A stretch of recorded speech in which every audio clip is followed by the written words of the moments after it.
کتنی مرتبہ کہا ہے کہ میرے سامنے مت آیا کرو، تم نہ میری برداشت سے باہر ہوتی جا رہی ہو۔ دراب درستے سے کہتا زویا کا ہاتھ پکڑتے اسے سامنے سے ہٹا چکا تھا، جبکہ زویا اس کی اس قدر سختی سے پکڑنے پر سسک کے رہ گئی تھی۔ وہ مجھے آپ سے ضروری بات کرنی ہے، اپنا بازو سہلاتے وہ اسے نم آنکھوں سے دیکھتے ہوئے بولی تھی۔ لیکن مجھے اس وقت تم سے کوئی بات نہیں کرنی، نہ ضروری نہ غیر ضروری۔ تمہیں نظر نہیں آ رہا میں ایک ضروری پارٹی میں جا رہا ہوں؟ جب بھی مجھے کہیں جانا ہوتا ہے تم یوں ہی اپنی بدنما صورت لے کر میرے سامنے آ جاتی ہو۔ نہ جانے کیا ملتا ہے تمہیں یوں منحوسیت پھیلا کر، اب یوں دیدے پھاڑ کر کیا دیکھ رہی ہو؟ دفع ہو جاؤ یہاں سے۔ دراب اپنے بازو کے کفلنگس لگاتے ہوئے بولا تھا۔ اس کے بعد پرفیوم کی شیشی اٹھاتے خود پر اچھی طرح سے اسپرے کیا تھا۔ زویا کو یوں ہی کھڑے دیکھ آخر میں وہ دھاڑتے ہوئے بولا تو زویا اپنی جگہ سے کانپ کے رہ گئی تھی۔ میں چلی جاؤں گی مگر پلیز ایک مرتبہ میری بات، زویا نے کہنا چاہا، لیکن اگلے ہی لمحے دراب کی تیش بھری نظریں دیکھ کر وہ خاموش ہو گئی تھی۔ پتہ نہیں میرے ایسے کون سے گناہ تھے جو تم جیسی ڈھیٹ لڑکی میرے متھے لگ گئی۔ دراب نے اس کی طرف دیکھے بغیر کہا تھا۔ اسے واقعی پارٹی میں جانا تھا جس کی تیاری وہ کر رہا تھا۔ اس کے لیے زویا کا وجود بے معنی تھا۔ اس کے ہونے نہ ہونے سے دراب کو کوئی فرق نہیں پڑتا تھا۔ وہ اس کی موجودگی کو یوں نظر انداز کر دیتا تھا جیسے کہ وہ ہو ہی نہ۔ ابھی بھی وہ ایسا ہی کر رہا تھا۔ وہ پارٹی میں جانے کی تیاری کرتے ہوئے اس کی طرف دیکھے بغیر ہی مسلسل اس کو باتیں سناتے ہوئے اس کی تذلیل کر رہا تھا، اور وہ خاموشی سے بس یہ سب سن رہی تھی۔ آپ کو آنٹی بلا رہی ہیں۔ زویا کو سمجھ ہی نہ آئی کہ وہ اسے کیا کہے، تبھی اس نے دراب کی ماں کا نام لے لیا تھا۔ دراب کے ہاتھ ایک پل کو رکے۔ اس نے زویا کی طرف دیکھا اور پھر ایک ایک قدم چلتا زویا کے عین سامنے آ کر کھڑا ہوا تھا۔ ادھر میری طرف دیکھو، دیکھو مجھے اور بتاؤ کہیں میرے ماتھے پر بیوقوف لکھا ہوا ہے کیا؟ یا پھر میں تمہیں کہیں سے پاگل لگتا ہوں کہ جو تم کہو گی میں مان لوں گا؟ اچھی طرح جانتا ہوں تمہارے سارے اوچھے ہتھ کنڈے۔ جب تمہاری بات نہیں سنی تو موم کا نام لے کر مجھے روکنا چاہ رہی ہو، لیکن وہ کیا ہے نا کہ میں اچھی طرح تمہاری نیت سے واقف ہوں، اس لیے سوچنا بھی مت کہ تمہاری کسی بات کا یقین کروں گا۔ مرو تم یہیں میں جا رہا ہوں۔ دراب نے اس کا جبڑا دبوچ کر اس کا چہرہ خود کے سامنے کرتے ہوئے کہا تھا، اور پھر ایک جھٹکے سے اس کا چہرہ چھوڑتے کمرے کا دروازہ کھول کر باہر نکل گیا تھا، جبکہ زویا نم آنکھوں سے اس کی پشت دیکھتے اپنا جبڑا سہلانے لگی تھی جسے وہ ستم کر سختی سے دبوچ کر گیا تھا۔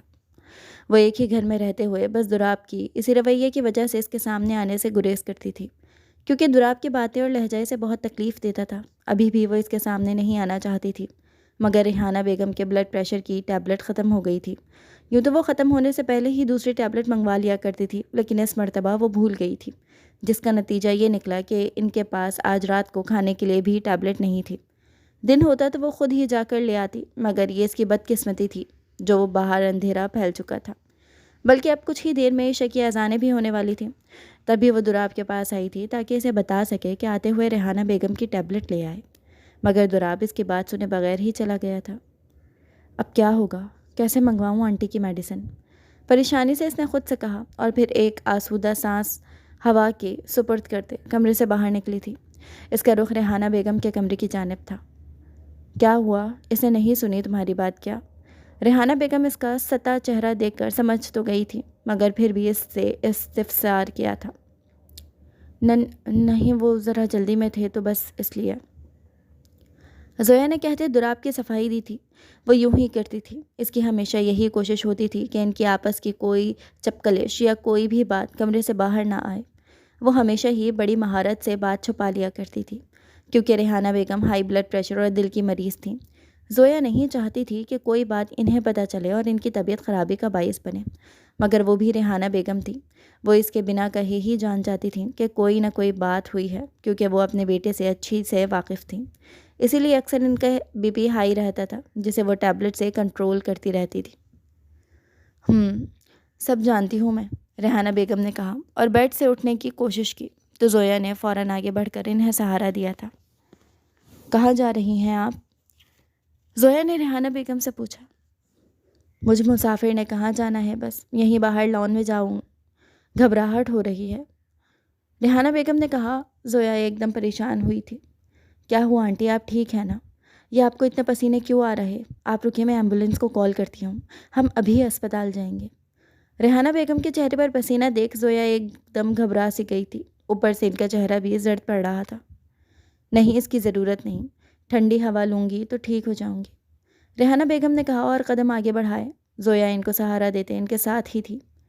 یہاں بیٹھیں آنٹی، میں آپ کے لیے لیمو پانی بنا کے لاتی ہوں۔ ریحانہ بیگم کو لان کی کرسی پر بٹھا کر وہ تیزی سے اندر گئی تھی اور جلدی سے لیمو پانی بنا کر لے آئی تھی، مگر اس کی تسلی پھر بھی نہ ہوئی تھی۔ ریحانہ بیگم کی حالت دیکھ وہ ڈر ہی رہی تھی۔ تب اس نے ملازمہ کو بلا کر ریحانہ بیگم کے پاس چھوڑا اور خود چادر اوڑھتے باہر نکل آئی تاکہ ان کی دوائی لا سکے، مگر وہ نہیں جانتی تھی کہ آنے والا وقت اس کے لیے کس قدر برا ثابت ہونے والا تھا۔ سر، آپ کا فون بج رہا ہے۔ کلب کی رونقیں اپنے عروج پر تھیں۔ لڑکے لڑکیاں ایک دوسرے کی باہوں میں باہیں ڈالے گانوں کے ساتھ تھرک رہے تھے۔ ان سب کو دنیا جہاں کسی چیز کا ہوش نہیں تھا، نہ ہی اپنے ماں باپ کی عزت کا کوئی خیال تھا اور نہ ہی مذہب کا کوئی ڈر۔ اس وقت وہ ہر فکر سے آزاد، بس ایک دوسرے سے ملوث تھے۔ دراب ہاشمی بھی ایک طرف اپنی گرل فرینڈ علینا کو باہوں میں لیے اس کے ساتھ موو کرتے ہلکے ہلکے ڈانس اسٹیپ لے رہا تھا۔ جب ویٹر اس کا فون لیتے اس کے قریب آیا تھا، وہ پہلے بھی 2 سے 3 مرتبہ آ کر اسے کال آنے کی اطلاع کر چکا تھا، مگر دراب نے نوٹس ہی نہ لیا تھا۔ تیسری مرتبہ وہ اس کا فون ہی اٹھا کے لے آیا تھا، جسے دیکھ علینا کا موڈ بری طرح بگڑا تھا۔ واٹ نان سینس، کیا بدتمیزی ہے یہ؟ تمہیں کہا تھا نا کہ ہمیں ڈسٹرب نہ کرنا، اگر فون ہی یوز کرنا ہوتا تو تمہارے پاس رکھوانے کی کیا ضرورت تھی؟ جاؤ یہاں سے اور دوبارہ ڈسٹرب مت کرنا۔ علینا بری طرح سے ویٹر پر چیخی تھی۔ سر، وہ آپ کے گھر سے کال آ رہی ہے، کال بار بار، کہیں کوئی ایمرجنسی؟ ویٹر نے سر جھکائے من مناتے ہوئے کہا تھا۔ تم نے سنا نہیں؟ دفع ہو جاؤ یہاں سے۔ علینا پھر سے چیخی تھی جب دراب ہاشمی نے اسے روکا تھا۔ 2 موبائل، دراب ہاشمی نے کہتے اس کے ہاتھ سے موبائل لیا اور دیکھا تو واقعی گھر سے بے شمار کالز آئی ہوئی تھیں، لیکن وہ ملازمہ کا نمبر دیکھ کر چونکا تھا۔ گھر کے ملازمہ نے کبھی اسے کال نہیں کی تھی، لیکن ابھی اس نے ایک ساتھ بے شمار کالز کی ہوئی تھیں۔ دراب ہاشمی نے پریشان ہوتے ملازمہ کے نمبر پر ہی کال بیک کیا تھا۔ کال فوراً اٹھا لی گئی تھی۔ کیا ہوا بانو بھی؟ سب خیریت ہے؟ آپ اتنی ساری کالز کی؟ مام کدھر ہیں؟ دراب ہاشمی نے کال پک کرتے ہوئے پوچھا۔ وہ حقیقتاً پریشان ہو چکا تھا۔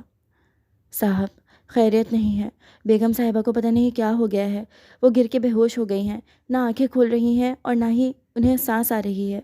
مجھے سمجھ نہیں آ رہی میں اکیلے کیا کروں، میں کب سے آپ کو کالز کر رہی، آپ پلیز جلدی آ جائیں۔ ملازمہ نے بوکھلائے ہوئے لہجے میں کہا تو دراب ہاشمی ایک دم سے علینا سے اپنا آپ چھڑواتے باہر نکلا تھا۔ بانو بھی، زویا کہاں ہے؟ ایمبولینس بلوائیں اور موم کو ہسپتال لے کر جائیں، میں ابھی پہنچتا ہوں۔ دراب ہاشمی نے فکر مندی سے کہا تھا۔ صاحب، چھوٹی بیگم گھر پر نہیں ہے، میں اکیلے کچھ نہیں کر سکتی، آپ پلیز جلدی آ جائیں۔ ملازمہ نے کہا تو دراب زویا کا نہ سن کر ایک پل کو ٹھٹکا تھا، مگر یہ وقت اس کے بارے میں تفتیش کا نہ تھا۔ میں پہنچتا ہوں، دراب ہاشمی نے کہتے کال کاٹ دی تھی اور تیزی سے اپنی گاڑی نکالتے ریس ڈرائیونگ کرتے گھر پہنچا تھا۔ وہ ریحانہ بیگم کو ہسپتال لے کر پہنچا تھا، لیکن تب تک بہت دیر ہو چکی تھی۔ وقت پر نہ پہنچنے پر ریحانہ بیگم کی جان جا چکی تھی۔ دراب ہاشمی کے لیے یہ صدمہ بہت بڑا تھا۔ اس کے خواب و خیال میں بھی نہیں تھا کہ ریحانہ بیگم یوں اچانک اسے چھوڑ کے چلی جائیں گی۔ وہ شکستہ قدموں سے میت کو لے کر گھر آیا تھا، لیکن زویا کی واپسی اب تک نہ ہوئی تھی۔ ریحانہ بیگم کی تدفین کا وقت صبح 9 بجے رکھا گیا تھا۔ دوسری طرف زویا گھر سے نکل تو آئی تھی، مگر جانا کہاں اور کس سمت تھا یہ اسے معلوم نہ تھا۔ وہ اس شہر میں اور ان راستوں پر انجان تھی۔ وہ شادی ہو کر اس شہر میں آئی، ولیمہ والے روز سب کے ساتھ میرج ہال گئی تھی اور اس کے بعد سے گھر میں مقید ہو کر رہ گئی تھی۔ دوبارہ وہ کبھی بھی گھر سے نہ نکلی تھی۔ آج بھی وہ صرف اور صرف ریحانہ بیگم کی خاطر اس گھر سے نکلی تھی، کیونکہ وہ میڈیکل کی اسٹوڈنٹ تھی، اچھے سے جانتی تھی کہ اگر ریحانہ بیگم کو ٹیبلٹ نہ دی گئی تو ان کی کیا حالت ہو سکتی ہے۔ لیکن اب فارمیسی کس جانب تھی اسے ذرا بھی اندازہ نہیں تھا۔ وہ کچھ دیر تک پیدل ہی چلتی رہی تھی۔ گاڑیوں اور رکشوں والے اس کے پاس کھڑے ہو کر پوچھتے، لیکن وہ گھبرا کر انکار کر دیتی۔ وہ کسی رکشہ یا گاڑی میں بیٹھنے سے بھی ڈر رہی تھی کہ کہیں کوئی اسے دھوکے سے کہیں اور ہی نہ لے جائے۔ لیکن کافی دیر تک جب اسے فارمیسی وغیرہ نہیں ملی تو آخر ڈرتے ڈرتے اس نے ایک رکشہ رکوایا تھا۔ بات سنیں، مجھے فارمیسی جانا ہے، مجھے فارمیسی تک چھوڑ دیں۔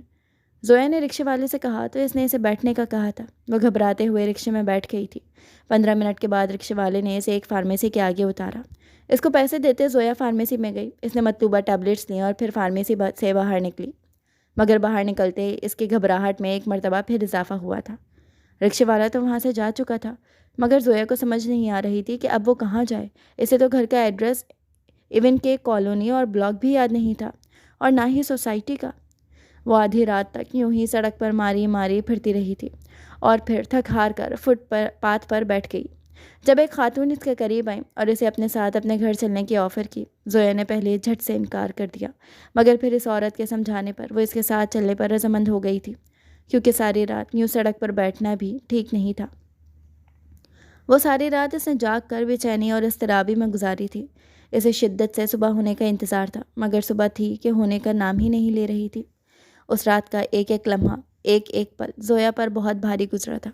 اسے صرف ریحانہ بیگم کا نمبر ہی یاد تھا۔ اس عورت کے فون سے وہ مسلسل ریحانہ بیگم کا نمبر ملاتی رہی تھی تاکہ کسی سے کانٹیکٹ ہو سکے، لیکن کسی نے اس کے کالز ریسیو ہی نہیں کی اور پھر ان کا نمبر سوئچ آف ہو گیا۔ بہت بہت شکریہ آنٹی، آپ نے مجھے پناہ دی، میں آپ کا یہ احسان زندگی بھر نہیں بھولوں گی۔ اب میں چلتی ہوں۔ صبح فجر کے بعد فوراً جیسے ہی روشنی نکلی وہ کمرے سے نکل آئی تھی۔ ایسے نہیں بیٹا، آؤ ناشتہ کرو، پھر میرا بیٹا تمہیں ساتھ لے جائے گا۔ پاس کی ساری سوسائٹیز چیک کر لینا، تمہارا گھر مل جائے گا۔ یوں اکیلے گھر کو کہاں ڈھونڈو گی؟ مہربان عورت نے کہا۔ وہ ناشتے کی میز پر ہی تھی، تبھی اس کا بیٹا بھی آ گیا۔ کیا ہوا موم، کس کا گھر ڈھونڈنا جا رہے ہیں صبح صبح؟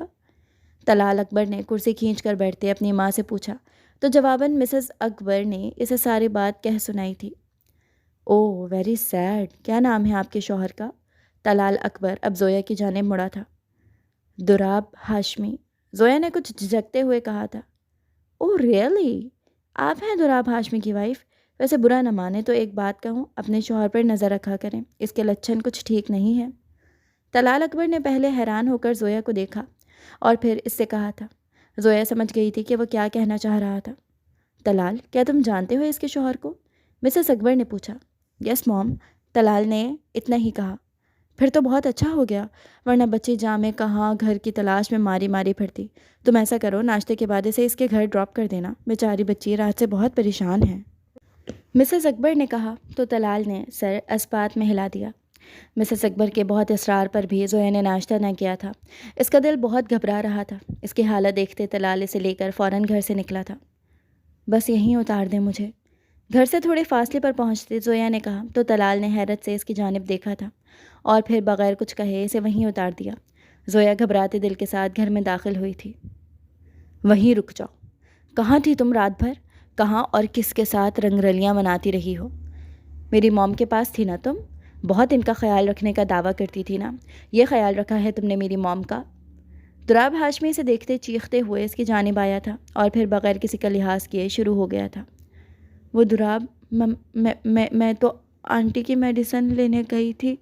ایک ساتھ اتنے سارے سوالات پر زویا گھبرا گئی تھی۔ جھوٹ مت بولو، میڈیسن لانے میں پوری رات لگتی ہے کیا؟ تم تو چاہتی ہی یہی تھی نا کہ میری موم مر جائیں اور تمہاری جان چھوٹ جائے، جان بوجھ کر کیا ہے نا تم نے یہ سب؟ دراب آگے بڑھتا زویا کو شانوں سے پکڑ کر اسے جھنجھوڑتے ہوئے کہنے لگا تھا، جبکہ مرنے کی بات سن کر زویا نے نظریں اٹھائیں، ادھر ادھر دیکھا اور دہل کے رہ گئی۔ اس کا خدشہ سچ ہو چکا تھا۔ میڈیسن نہ ملنے کے باعث ریحانہ بیگم ہمیشہ کے لیے اسے چھوڑ کے جا چکی تھی۔ نہیں، یہ نہیں ہو سکتا، ایسا نہیں ہو سکتا، نہیں ہو سکتا ایسے۔ آنٹی یہ مجھے اکیلا چھوڑ کر نہیں جا سکتی وہ مجھے چھوڑ کر۔ زویا بے یقینی سے کہتے آخر میں چلا اٹھی تھی اور پھر میت کی جانب لپکی۔ نہیں، ایسا سوچنا بھی مت، دور رہو میری موم کی میت سے، میں تمہیں ان کی میت کے قریب بھٹکنے بھی نہیں دوں گا۔ بند کرو اپنے یہ ڈرامے۔ دراب اس کو راستے سے ہی پکڑ کر واپس پیچھے دھکیل چکا تھا۔ مجھے آنٹی کے پاس جانا ہے، پلیز ایسا مت کرو، مجھے آنٹی کے پاس جانے دو پلیز۔ زویا نے روتے ہوئے دراب سے التجائیہ لہجے میں کہا، مگر دراب پر کوئی اثر نہ ہوا تھا۔ ہرگز نہیں، تمہاری وجہ سے میری موم کی جان گئی ہے، تم قاتلہ ہو میری موم کی، میں تمہیں کبھی معاف نہیں کروں گا، کبھی بھی نہیں۔ دراب درشتی سے کہتے چیخ اٹھا تھا اور زویا کو دھکا دیا تھا۔ وہ اندھے منہ فرش پر جا گری تھی۔ بس دراب ہاشمی، بس بہت ہوا، اب مزید نہیں۔ تم مجھے قاتلہ کہہ رہے ہو، مجھے قصوروار ٹھہرا رہے ہو، جبکہ اصل میں اپنی ماں کو مارنے والے تم ہی ہو۔ ہاں دراب ہاشمی، ہاں، تمہاری ماں میری نہیں، تمہاری وجہ سے مری ہے۔ تم ہو قاتل اپنی ماں کے، میں نہیں۔ میں تو تمہیں کہنے آئی تھی کہ ان کی میڈیسن لے آنا، لیکن تم نے کیا کیا؟ تم نے میری بات ہی نہیں سنی، میری تذلیل کی، میری ذات کے پرخچے اڑائے۔ میں نے پھر بھی برداشت کیا اور تمہیں کہا کہ تمہاری موم بلا رہی ہیں۔ میں چاہتی تھی کہ تم ان سے مل کر ان کی حالت دیکھو تو شاید تمہیں کچھ اندازہ ہو جائے، مگر نہیں، تمہارا تو اپنی معشوقہ سے ملنا ضروری تھا۔ میں تو ان کی جان بچانا چاہتی تھی، تبھی ان کے لیے دوا لینے گئی تھی، لیکن میری بدقسمتی کہ مجھے یہاں کے راستے معلوم ہی نہ تھے۔ میں چلی تو گئی مگر مجھے واپس کا راستہ نہیں پتہ تھا۔ آدھی رات تک سڑکوں پر بھٹکتی رہی، پھر ایک عورت مجھ پر ترس کھاتے مجھے گھر لے گئی اور ابھی مجھے یہاں چھوڑ کر گئی ہے۔ وہ بھی اس کا بیٹا تمہیں جانتا تھا، وگرنہ نہ جانے مجھے کہاں کہاں تلاش کرنا پڑتا۔ تمہاری ماں کو میں نے نہیں، تم نے خود مارا ہے دراب ہاشمی، خود تم نے۔ اگر تم میری بات سن لیتے تو اس وقت تمہاری موم زندہ ہوتی۔ زویا بولتے بولتے تھک کر ہانپنے لگی تھی۔ شادی کے بعد وہ شاید پہلی مرتبہ یوں بولی تھی۔ دراب بھی حیران ہوتے سے یوں بولتے ہوئے دیکھ رہا تھا۔ آج سے پہلے اس نے کبھی بھی زویا کو اس طرح بولتے ہوئے نہیں سنا تھا۔ وہ ساکت کھڑا اسے دیکھ رہا تھا، جبکہ زویا اسے حقیقت کا آئینہ دکھاتے میت کی جانب بڑھ گئی تھی۔ ریحانہ بیگم کی تدفین کے بعد بھی گھر میں کافی رش رہا تھا۔ زویا ہی سب مہمانوں کو دیکھ رہی تھی جو تعزیت کے لیے آ رہے تھے، جبکہ دراب ہاشمی چپ چاپ ایک کونے میں بیٹھ گیا تھا۔ آج دراب ہاشمی کا سارا غرور اور تنتنا اپنے پورے قد کے ساتھ زمین بوس ہو گیا تھا۔ اس کی ساری اکڑ ٹوٹ چکی تھی۔ وہ سب سے لا تعلق ایک طرف کو ہو کر بیٹھا رہا تھا، بالکل گمسم اور چپ چاپ۔ آج تو وہ جو کچھ کرتا آیا تھا وہ سب اس کی آنکھوں کے سامنے آ رہا تھا۔ ہر ایک چیز، ہر ایک بات، اپنا رویہ، اپنا لہجہ، سب کچھ اسے یاد آ رہا تھا۔ اس کی حالت عجیب سی تھی، وہ خود اپنی کیفیت کو نہیں سمجھ پا رہا تھا۔ دراب ہاشمی منیر ہاشمی کا بیٹا تھا۔ منیر ہاشمی ملک کا جانا مانا نام تھا اور ایک کامیاب سیاست دان تھے۔ ریحانہ بیگم کو انہوں نے ایک سوشل تقریب میں دیکھا تھا۔ ریحانہ بیگم کا بیک گراؤنڈ گو کہ منیر ہاشمی جتنا پاورفل نہیں تھا۔ وہ ایک متوسط طبقے سے بلانگ کرتی تھی، مگر منیر ہاشمی کو ان کا حسن اور خوبصورتی اس قدر بھائی کہ انہوں نے ریحانہ بیگم کو نکاح کا پیغام بھجوا دیا۔ ریحانہ بیگم کے گھر والے مان گئے، ان کی شادی ہوئی، مگر منیر ہاشمی کے والدین نے کبھی ریحانہ بیگم کو قبول نہ کیا، اور وہ برملا اس چیز کا اظہار بھی کرتے تھے۔ ریحانہ بیگم منیر ہاشمی کی محبت میں سب کچھ برداشت کرتی رہیں، مگر آہستہ آہستہ منیر ہاشمی کا دل بھی ریحانہ بیگم سے بھر گیا۔ وہ اپنی ماں اور بہنوں کی باتوں میں آ کر ریحانہ بیگم پر شک کرنے لگے، اور آخر کار اس رشتے کا انجام وہی ہوا جو ایسے رشتوں کا ہوتا ہے۔ منیر ہاشمی نے شادی کے 1.5 سال بعد ریحانہ بیگم کو طلاق دے دی۔ میں کیا کر ریحانہ بیگم کو اپنے حاملہ ہونے کی خبر ملی تھی، پھر مدت پوری ہونے پر انہوں نے دراب کو جنم دیا تھا۔ ریحانہ بیگم نے دراب کو بہت محبت اور لاڈ سے پالا تھا۔ ان کے پاس جو کچھ تھا وہ سب انہوں نے دراب پر لٹا دیا۔ وہ دراب کو اچھی زندگی دینا چاہتی تھی، مگر دراب حد سے زیادہ لاڈ کی وجہ سے بگڑ گیا۔ اس کی طبیعت میں وہی ضدی پن، اکڑ اور گھمنڈ آ گیا جو اس کے خون میں تھا۔ اس پر باپ کی غیر موجودگی سے وہ مزید چڑچڑاہٹ کا شکار ہو گیا تھا۔ وقت کے ساتھ ساتھ اس کی عادتیں پختہ ہو گئی تھیں۔ دوسری طرف منیر ہاشمی 12 سال بعد ان کی طرف لوٹے تھے۔ ان پر اپنی ماں بہنوں کی سازشیں اور ان کی اصلیت واضح ہو چکی تھی۔ وہ دوبارہ سے ریحانہ بیگم سے نکاح کرنا چاہتے تھے، مگر ریحانہ بیگم نے صاف انکار کر دیا تھا۔ وہ اب ایسا کچھ نہیں چاہتی تھی۔ منیر ہاشمی شرمندہ تھے۔ اس شرمندگی کا ازالہ انہوں نے ایسے کیا کہ دراب ہاشمی کا وراثت میں جو بھی حصہ بنتا تھا وہ اس کے نام کر دیا۔ دراب کا مستقبل سنور گیا۔ اچھی تعلیم کے بعد اسے سیٹ کرایا بزنس مل گیا تھا۔ زویا متوسط طبقے سے تھی اور یتیم تھی۔ اس کی ماں اس کے بچپن میں ہی گزر گئی تھی، البتہ بابا اس کے میچیور ہونے تک زندہ رہے تھے۔ وہ اپنے باپ کی لاڈلی تھی۔ خلیق صاحب نے اپنی مرحومہ بیوی کی نشانی کو بہت محبت سے پالا تھا اور ہمیشہ اسے زمانے کے سرد و گرم سے بچا کر رکھا تھا۔ زویا شروع سے ہی پڑھائی میں ذہین تھی۔ اسے ڈاکٹر بننے کا بہت شوق تھا، تبھی اس کے حسب منشا خلیق صاحب نے اسے میڈیکل یونیورسٹی میں ایڈمیشن لے دیا تھا، مگر وہ اس کا ڈاکٹر بننا نہ دیکھ پائے تھے۔ وہ ابھی میڈیکل کے 3 سال میں ہی تھی کہ جب ایک روز خلیق صاحب بھی چل بسے۔ ان کے جانے کے بعد زویا کو معلوم ہوا تھا کہ زندگی کتنی بے رحم ہے۔ وہ ٹھنڈی چھاؤں سے ایک دم جیسے تپتی دوپہر میں آ گئی تھی۔ چچا چچی کا رویہ یوں بدلا کہ جیسے وہ ان کی کچھ لگتی ہی نہ ہو۔ اس کی یونیورسٹی چھڑوا دی گئی اور چچی نے بنا اس سے پوچھے یا اسے بتائے جلد ہی اس کا رشتہ کرتے اس کی شادی طے کر دی، کیونکہ وہ اس کے بوجھ کو جلد از جلد اپنے سر سے اتار کر پھینک دینا چاہتی تھی۔ یہ سب کچھ اتنا جلدی ہوا کہ وہ احتجاج بھی نہ کر سکی تھی۔ اس روز زویا کی شادی تھی۔ سب لوگ ہال میں جا چکے تھے۔ زویا اپنے کزن کے ساتھ پارلر گئی تھی۔ اس نے وہیں سے ڈائریکٹ ہال میں جانا تھا۔ وہ پارلر سے نکلی ہی تھی جب راستے میں زویا کے کزن نے ایک جگہ گاڑی رکوا دی۔ کیا ہوا ہمنا؟ زویا نے پوچھا۔ تم یہیں گاڑی میں بیٹھو زویا، مجھے مارکیٹ سے اپنے